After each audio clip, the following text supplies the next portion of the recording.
आप सबको नमस्कार है। इस ऑनलाइन क्लास में डीएलएड चतुर्थ सेमेस्टर में शैक्षिक प्रबंधन एवं प्रशासन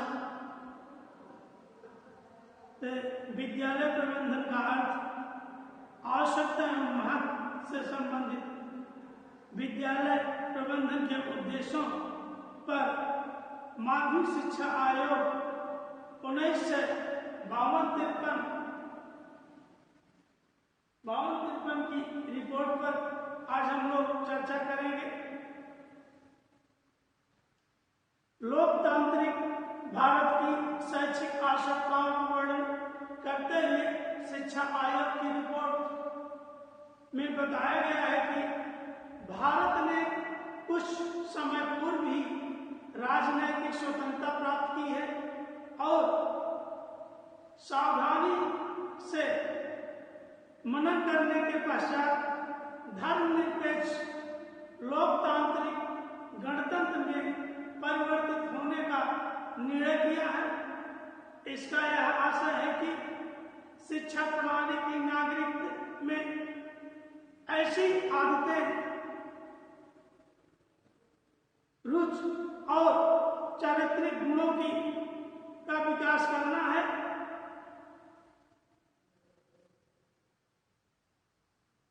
जिससे इसके नागरिक प्रजातांत्रिक नागरिक के उत्तरदायित्वों को उत्तम ढंग से निभा सके और जिससे वे विस्तृत स्वाभाविक एवं धर्म निरपेक्ष सामान्य दृष्टिकोण में आने वाली इन सभी प्रवृत्तियों का सामना कर सके। अगला पॉइंट है विद्यालय प्रबंध के तत्व। विद्यालय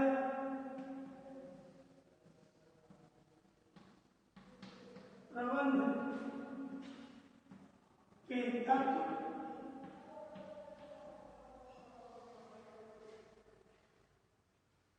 विद्यालय प्रबंध के अनेक महत्वपूर्ण तत्व हैं जिनका विवरण निम्न है। पहला है शिक्षा नियोजन।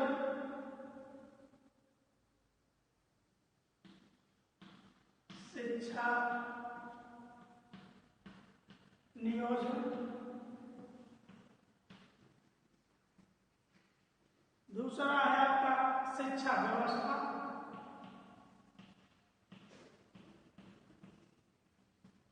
शिक्षा व्यवस्था। तीसरा है आपका शैक्षिक प्रशासन।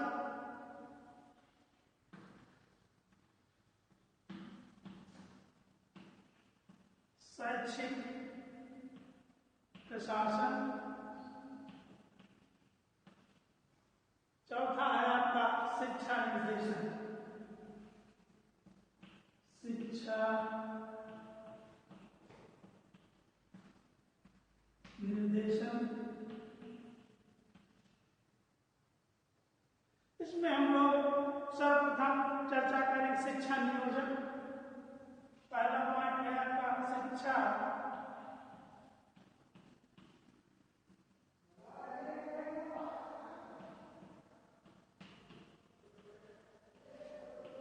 नियोजन।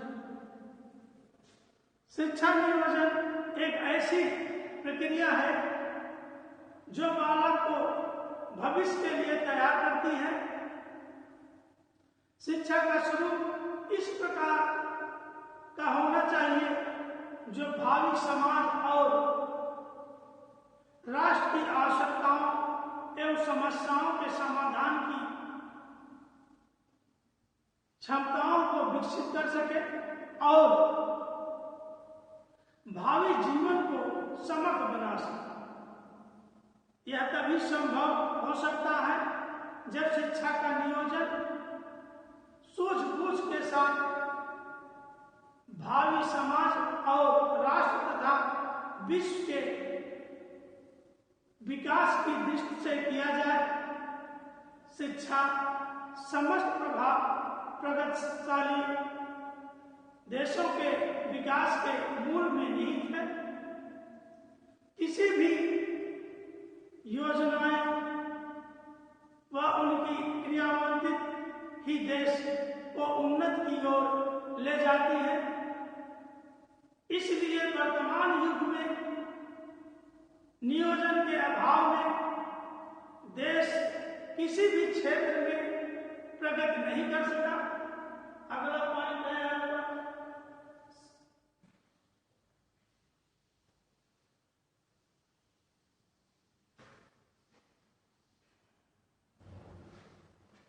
नियोजन के अर्थ।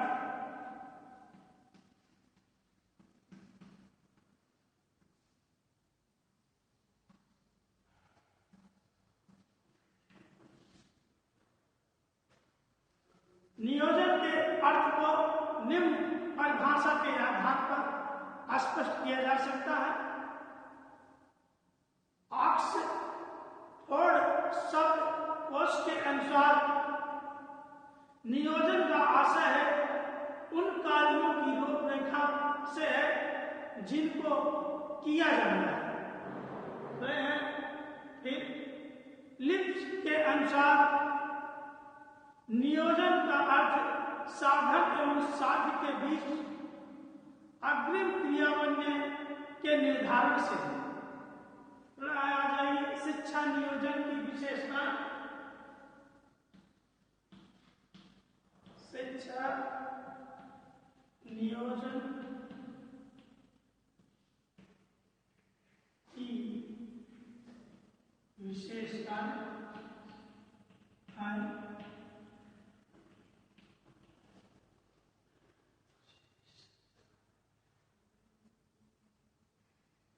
शिक्षा नियोजन की विशेषताएं निम्न प्रकार से हैं।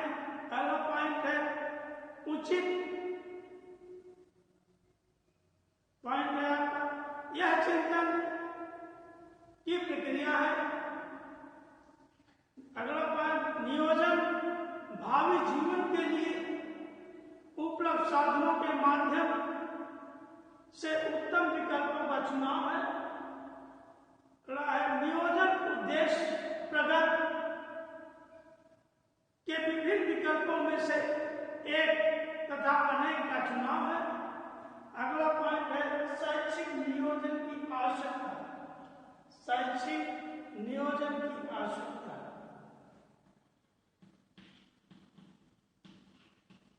शैक्षिक नियोजन की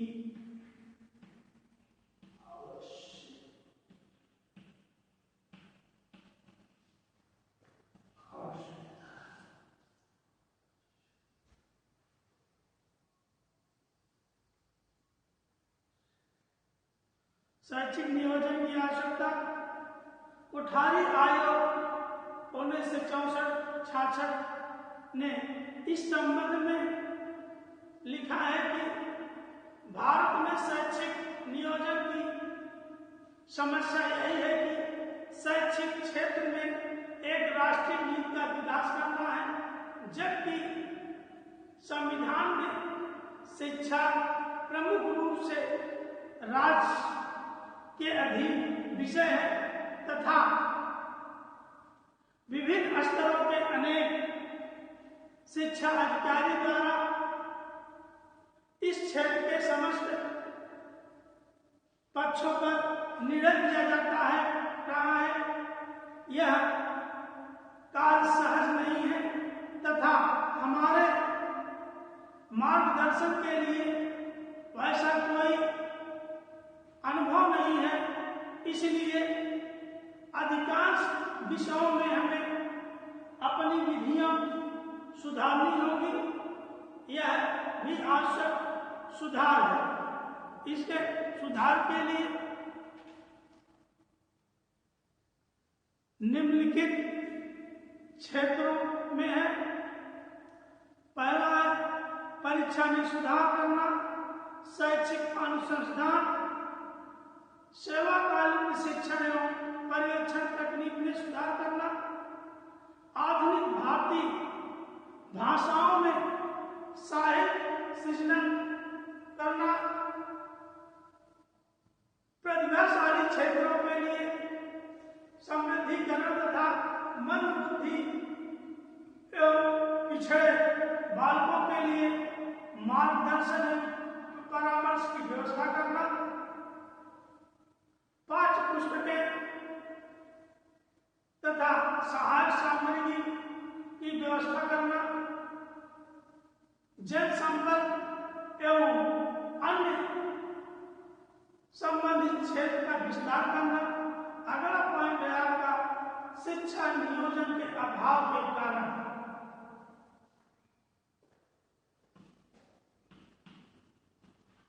शिक्षा नियोजन, शिक्षा नियोजन में अभाव के कारण।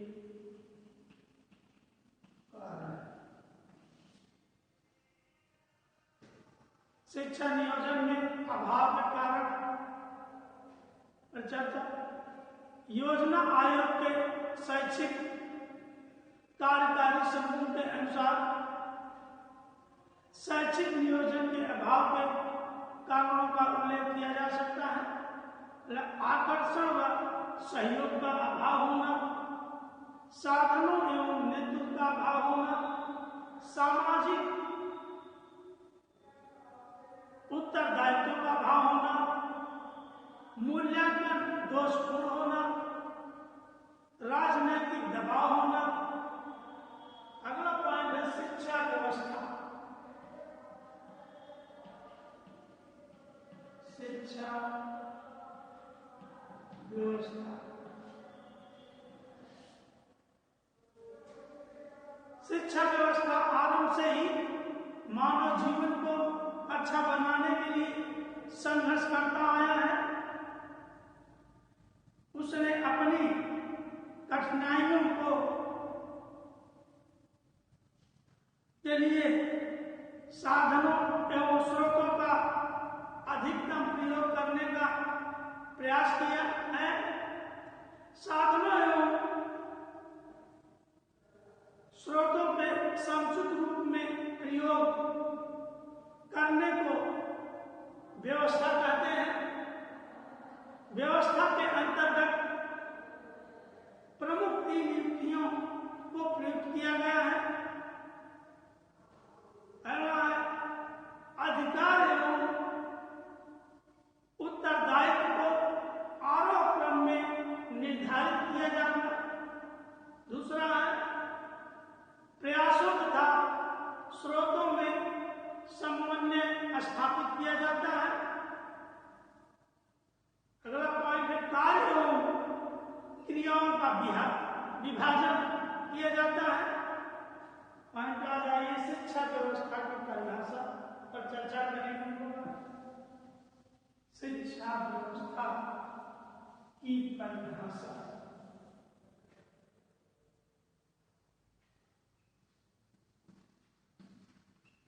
शिक्षा व्यवस्था की परिभाषा।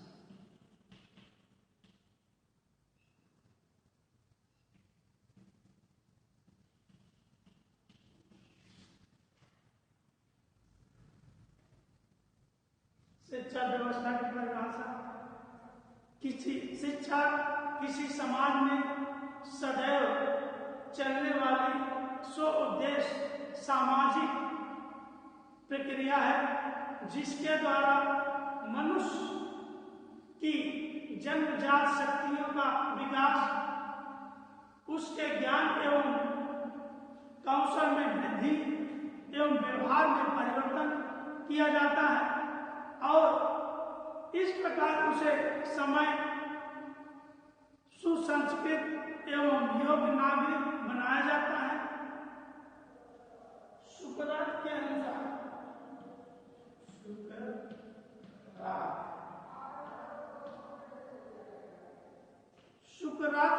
अनुसार शिक्षा का अर्थ है प्रत्येक मनुष्य के मस्तिष्क में अदृश्य रूप में विद्यमान संसार के सर्वमान्य विचारों को प्रकार में लाना। ट्रावेल के अनुसार शिक्षा वह प्रक्रिया है जिसके द्वारा बालक की जन्मजात शक्तियां बाहर प्रकट होती हैं। है आपको विद्यालय संगठन की विशेषताएं। विद्यालय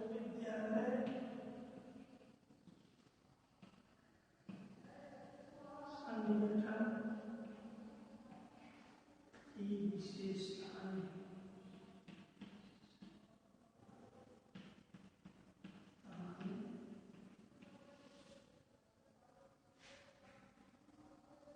विद्यालय संगठन स्वयं में एक व्यवस्था है। इस व्यवस्था की विशेषता इस प्रकार है: व्यक्तित्व का विकास करना, परंपराओं का निर्माण करना, सृजनात्मक तथा आदर्शवादिता का होना, शैक्षिक अवसरों की समानता, समन्वय एवं सहयोग करना, लचीलापन होना, विद्यालय संगठन के क्षेत्र।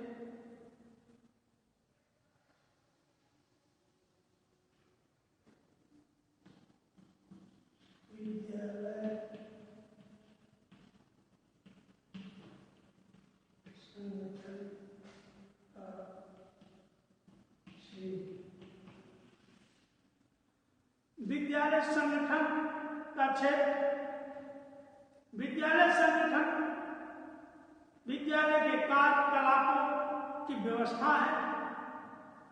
इस दृष्टि से विद्यालय संगठन का क्षेत्र इस प्रकार है: समय सारणी तैयार करना, सामाजिक आवश्यकताओं की पूर्ति करना, व्यवस्था के क्षेत्रों में सहयोग करना, विद्यालय व समुदाय में संबंध स्थापित करना, प्रवेश परीक्षा आदि की व्यवस्था करना, संस्थागत नियोजन करना, पाठ सहगामी क्रियाओं की व्यवस्था करना, विद्यालय के संगठन का क्षेत्र। अब आप लोग व्हाट्सएप के माध्यम से कुछ प्रश्नों का उत्तर आपको देना होगा। पहला होगा प्रश्न आपका: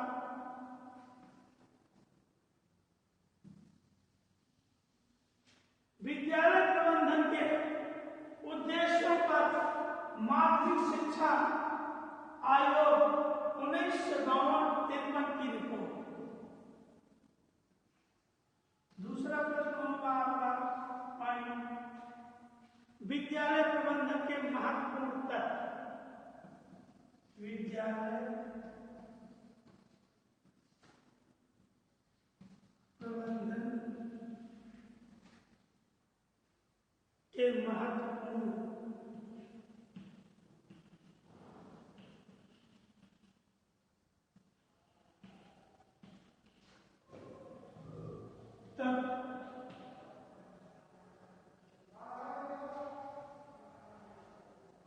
आगे हम लोग चर्चा नेक्स्ट दिन करेंगे शैक्षिक प्रशासन पर।